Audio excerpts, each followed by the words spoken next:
Bear with me. No, really, bear with me. The bear is with me. I am in possession of the bear. And I'm here to talk about my most favoritist of films, The Kings of Summer. The Kings of Summer is about three teenage boys who decide to run away from home and live in a house they built in the woods. Shenanigans ensue. Now I know what you're thinking. Kiki, what does this have to do with feminism? This sounds very man-heavy and nothing at all like the great feminist manifestos of our time, Easy A, Legally Blonde, and Mad Max Fury Road. And you're right. This is a movie about boys, and there are only a handful of female characters, but that doesn't mean it's not a feminist film. It's just feminist from the other side. So let's just start with the female characters themselves and what they mean. So we have a typical nagging mom who is teamed with an atypically nagging dad. And this, I feel like, cancels out the stereotype of the nagging mom and just makes it into kind of a funny gag of these crazy nagging parents. There's a female police officer whose only real feminist attribute is the fact that she could have just as easily been a man. There wasn't a real reason for her to be a woman, but they made her a woman anyway. There's a cool older sister character who doesn't do very much, but she's a strong character in her own right. And then there's a very typical love interest, who we get to see both as the idealized version of a girl through the eyes of the protagonist, and then also what she's actually like, which is a girl who makes her own decisions and has her own strengths and weaknesses, just like the rest of us. But it's with the male characters where things get really interesting. We see them doing a whole bunch of typical boy stuff when they're out in the woods. You know, they're being bros and hanging out and getting mad at each other when they break the bro code and whatnot. This is what I imagine men do. I don't have a lot of experience, to be honest. But the main character, Nick, provides a caricature of modern ideas about masculinity.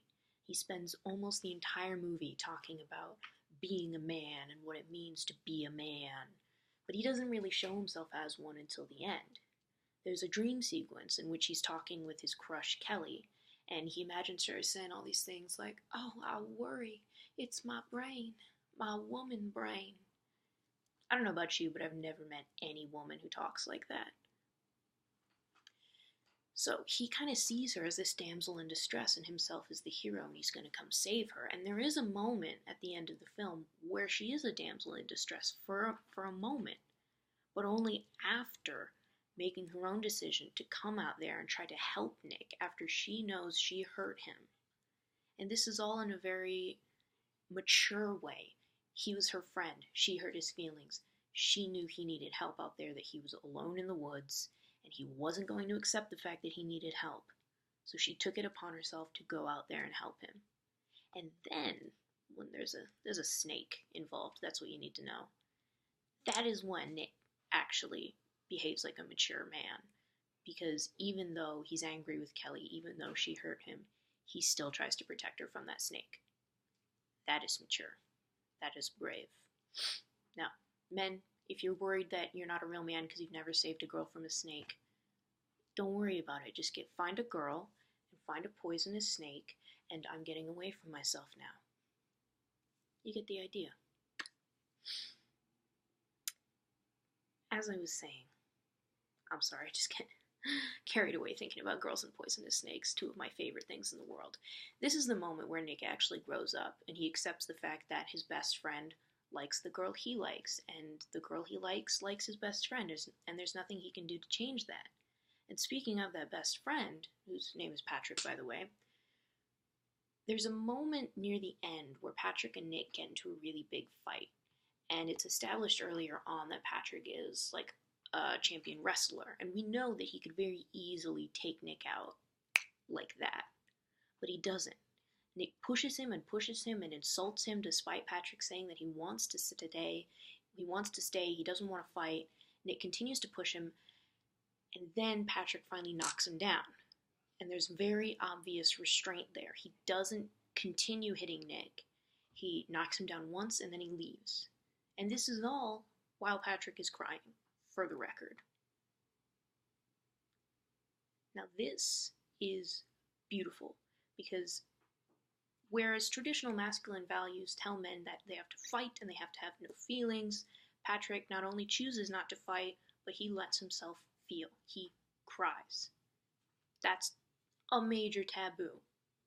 So Patrick represents the best side of men.